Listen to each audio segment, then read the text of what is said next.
बहुत समय पहली बात है। अंग देश में यशकेतु नाम का राजा राज करता था। उसके पास दीर्घदर्शी नाम का बड़ा ही चतुर दीवान था। राजा बड़ा विलासी था। राज्य का सारा बोझ दीवान पर डालकर वह भोग में पड़ गया। दीवान को बहुत दुख हुआ। उसने देखा कि राजा के साथ सब जगह उसकी निंदा होती है, इसलिए वह तीरथ का बहाना करके चल पड़ा। चलते चलते रास्ते में उसे एक शिव मंदिर मिला। उसी समय निशित दंत नाम का एक सौदागर वहां आया और दीवान के पूछने पर उसने बताया कि वह स्वर्णद्वीप में व्यापार करने जा रहा है। दीवान भी उसके साथ हो लिया। दोनों जहाज पर चढ़कर स्वर्णद्वीप पहुँचे और वहां व्यापार करके धन कमाकर लौटे। रास्ते में समुद्र में दीवान को एक कल्प वृक्ष दिखाई दिया। उसकी मोटी मोटी शाखाओं पर रत्नों से जुड़ा हुआ एक पलंग बिछा हुआ था। उस पर एक रूपवती कन्या बैठी वीणा बजा रही थी। थोड़ी देर बाद वह गायब हो गई। पेड़ भी नहीं रहा। दीवान बड़ा चकित हुआ। दीवान ने अपने नगर में लौटकर सारा हाल कह सुनाया। इस बीच इतने दिनों तक राज्य को चलाकर राजा सुधर गया था और उसने विलासिता छोड़ दी थी। दीवान की कहानी सुनकर राजा उस सुंदरी को पाने के लिए बेचैन हो उठा और राज्य का सारा काम दीवान पर सौंपकर तपस्वी का भेष बनाकर वहीं पहुंचा।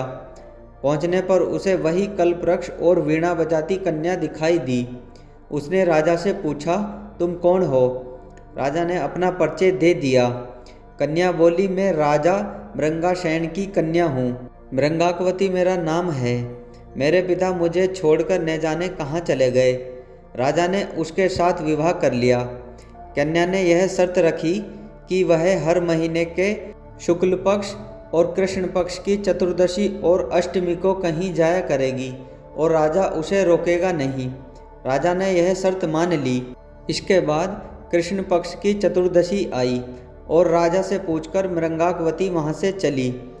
राजा भी चुपचाप पीछे पीछे चल दिया। अचानक राजा ने देखा कि एक राक्षस निकला और उसने मृंगाकवती को निगल लिया। राजा को बड़ा गुस्सा आया और उसने राक्षस का सर काट डाला। मृंगाकवती उसके पेट से जीवित निकल आई। राजा ने उससे पूछा कि यह क्या माजरा है? तो उसने कहा, महाराज, मेरे पिता मेरे बिना भोजन नहीं करते थे। मैं अष्टमी और चतुर्दशी के दिन शिव पूजा यहाँ करने आती थी। एक दिन पूजा में मुझे बहुत देर हो गई। पिता को भूखे रहना पड़ा। देर से जब मैं घर लौटी तो उन्होंने गुस्से से मुझे शाप दे दिया कि अष्टमी और चतुर्दशी के दिन जब मैं पूजन के लिए आया करूँगी तो एक राक्षस मुझे निगल जाया करेगा और मैं उसका पेट चीरकर निकला करूँगी। जब मैंने उनसे सांप छुड़ाने के लिए बहुत विनती की तो वह बोले, जब अंग देश का राजा तेरा पति बनेगा और तुझे राक्षस से निगली जाते देखेगा तो वह राक्षस को मार देगा, तब तेरे शाप का अंत होगा। इसके बाद राजा उसे लेकर नगर में आया। दीवान ने यह देखा तो उसका हृदय फट गया और वह मर गया।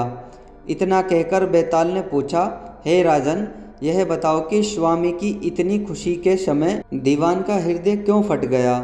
राजा ने कहा, इसलिए कि उसने सोचा कि राजा फिर स्त्री के चक्कर में पड़ गया और राज्य की दुर्दशा होगी। राजा का इतना कहते ही बेताल फिर पेड़ पर जा लटका। राजा ने वहां जाकर फिर उसे साथ लिया और रास्ते में बेताल ने अगली कहानी सुनानी शुरू की। दोस्तों, आज की कहानी में बस इतना ही।